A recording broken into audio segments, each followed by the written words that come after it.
Hey guys, my name is Erin. Welcome back to my channel. Today I want to talk about this baby. This is the Panasonic Lumix FZ80. Just making sure I got that right. Model number, yep, that's the one. It is a bridge camera. I've never owned a bridge camera, to be honest. I probably never will own a bridge camera. They're not really marketed at pro photographers for obvious reasons. But I found that this little baby did have some merits when I was taking it out around Brisbane in the last 2 weeks while I've been playing with it. And I thought I'd share some of those with you guys today, as well as what I found wasn't quite up to scratch with this camera, which there were definitely more pros than cons. The very first thing that Panasonic's website says about this camera is that it has a massive zoom range to capture moments near and far. I think it says it right here on the lens actually, 20 to 1200, which this is a crop sensor, but check this out. I'm just gonna like zoom in on the other side of my room for you here. That's a pretty intense zoom range. I took this camera to one of the most well-known lookout points in Brisbane at Mount Coot-tha and zoomed in on the city and was a little bit blown away by how close it could get me. I could fill the frame with the Wheel of Brisbane, which is like a few kilometers away. A zoom range that big is kind of excessive for me. I have like 200 millimeters is about the closest I ever get with like my biggest lens on my SLR cameras that I used to shoot weddings, and that's to get me close enough to get photos of rings, and even then it's not like right up in there. But I can imagine it being really handy if you were traveling if you were on a cruise and you were getting shots of like whales jumping off the side of the boat, which I actually did recently, and this camera would have been really good for something like that. Again, assuming that you're ready for the moment and you know where to be pointing the camera when a whale breaches. Or also if you were going on like a bus tour in Europe or something like that. I don't know, I've actually never done a bus tour, but if you had to take pictures out the windows, then being able to zoom that far with something like this camera would be really helpful to get those like shots across whatever scenery is out the window. Yeah, it could be really handy for traveling. And if you were just going to the zoo with your kids or something and you wanted to get a really killer shot of some wildlife that's quite far away, this camera could definitely do that for you. Pair that with the fact that this camera is designed to take lovely night shots and you have yourself a pretty sweet deal. It has some excellent image stabilization that will really help in low light. I took a few after dark shots with this baby at around about a 40th of a second, which I actually have pretty steady hands anyway, so I can get away with fairly slow shutter speeds, but it definitely helped to have that little bit of extra oomph from the image stabilization, especially if you're someone who often finds that your photos are turning out blurry. This camera does everything that you'd expect of a camera that is released in 2017. It has 4K video, it has a mode for 4K photo, which is basically when it takes like 1 second's worth of 4K video and divides all of those frames up so that you can pick and choose and save the ones that you like. I can't really see myself using that. When a camera already has like built-in burst, there's a button right here on the top for 4K, which is like the 4K photo mode, and there are a few variations within that. But you have to press that and kind of get ready, and then press the shutter button, and then it records for the next second. So if you want to use that to capture a moment that's fleeting, you're gonna have to be pretty prepared. Like you'll have to be anticipating that moment quite far in advance, whereas you know, if something's happening and you're like, oh, that's amazing, and you just want to shoot, then you can snap that off in a normal size picture anyway. I can see it being good for like when you've got all your friends on the beach and you want to get that shot of everybody jumping in the air and that sort of thing, but beyond that, I couldn't really see myself using that 4K burst mode very often. You can use it to select the focus point of your picture after you take it, so you can change where the focal point is as that 1 second of 4K video recording is happening, and then choose the one or several if you want to stack focus and kind of combine them into one shot. I really like shallow depth of field, so that's again not really something that I could see myself using, but there might be certain situations if you were taking food photos or something like that where it could be handy. So things to keep in mind. 4K video, on the other hand, is something that I really enjoy playing with.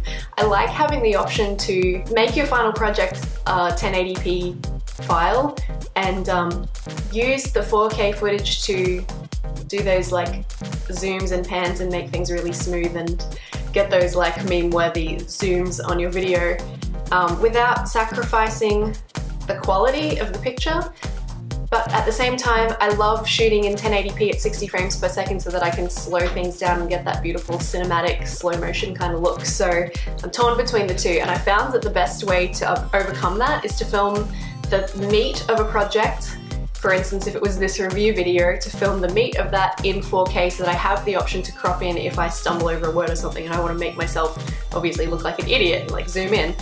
And to shoot any kind of B-roll, any sort of detail shots with 60 frames per second so that I can slow it down and make that look beautiful and cinematic. Hopefully I wouldn't need to cut in on that footage like zoom or pan or anything anyway, so you know. That's a good way to do it, to switch between the two. As long as you're happy with your final project being 1080p, then that's a really good way to do it. And it's super easy in the menu to change between those modes on this camera, which comes in very handy if you want to do that. One thing I really like about Panasonic's Lumix ranges are the intelligent auto feature. It's on the mode dial up here on the top, and I really have relied on this quite a bit while I was shooting with this camera, and also with the previous camera that I reviewed, which was the GX850. There's my review right here, a little plug. Basically, it's like exactly what it sounds like, intelligent auto. It reads the scene, makes the best possible calculations for you. It has amazing image stabilization, which I think really elevates video projects quite a bit to looking like they had a much higher budget than they did. And yeah, it really helps you out.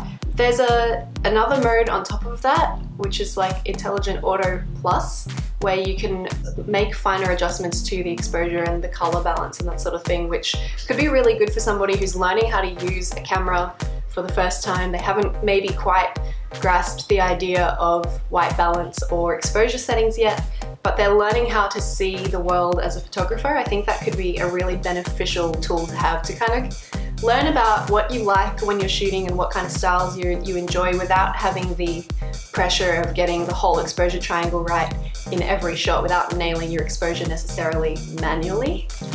That said, you do have all of the manual settings right here on this baby, so you can shoot in full manual shutter or aperture priority and get your chops up that way.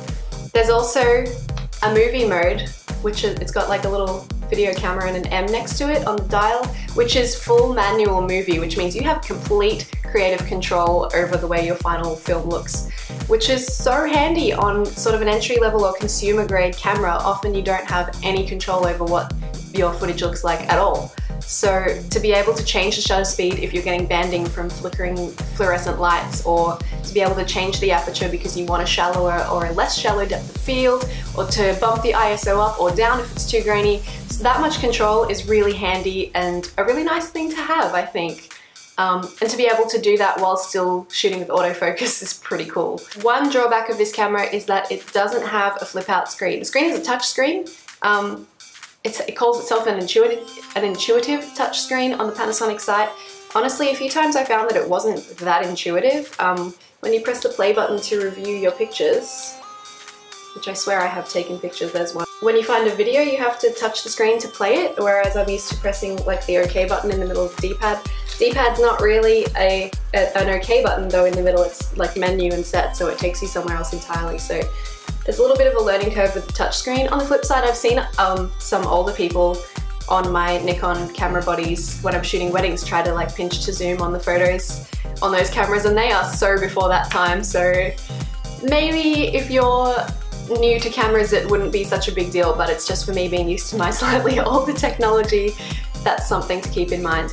If you are a vlogger or a YouTube enthusiast and you like to film yourself and your friends a lot, you're not going to be able to sort of pop this baby out at arm's reach. And well, you can absolutely do that, but you won't be able to see what your footage looks like the way you can with a pop-out screen, which some of the other Panasonic ranges have. So if you're into vlogging, I would definitely, or just if you're into selfies, I'd definitely recommend those babies over this one. Also, it's good to note that it doesn't have a microphone input on it anywhere, so if you want to record audio, you're going to have to do, and if you want to record like quality audio, you'll have to do that separately with another device. You can't sort of plug straight into this guy. It does have a hot shoe though, so if you wanted to bring external flash into the scene, then you can do that. This doesn't really feel like an expensive camera in your hands, which it isn't really. I think it comes in at around about $600 Australian. It's definitely robust. It doesn't feel like it's about to break, but it doesn't feel like an expensive camera either, you know, when you hold something and you just think, oh, this feels expensive. It doesn't have that vibe. That said, it is an extremely versatile little camera unit. It has everything in one place, so if you wanted to travel light, this would be a really good way to do it. If you'd like to know more about this camera in more detail, you can find my full review on the Iris website. Massive thanks to David at the Iris for hooking me up with the lovely folks at Porto Novelli who send me my lovely Panasonic cameras to play with. I really appreciate that, and I hope you guys have learned something from this video. If you have this camera, if you're thinking about getting this camera, or if you've played with it, I'd love to know what you guys thought of it. Tell me what your favorite camera is, I'd love to know. Leave me a comment down below. You can find me on Instagram at Erin Smith Photo, on Twitter at Erin and the Light, or on Facebook at facebook.com/Erin Smith Photography. I hope you have a fantastic week, and I will see you again next Tuesday with another video.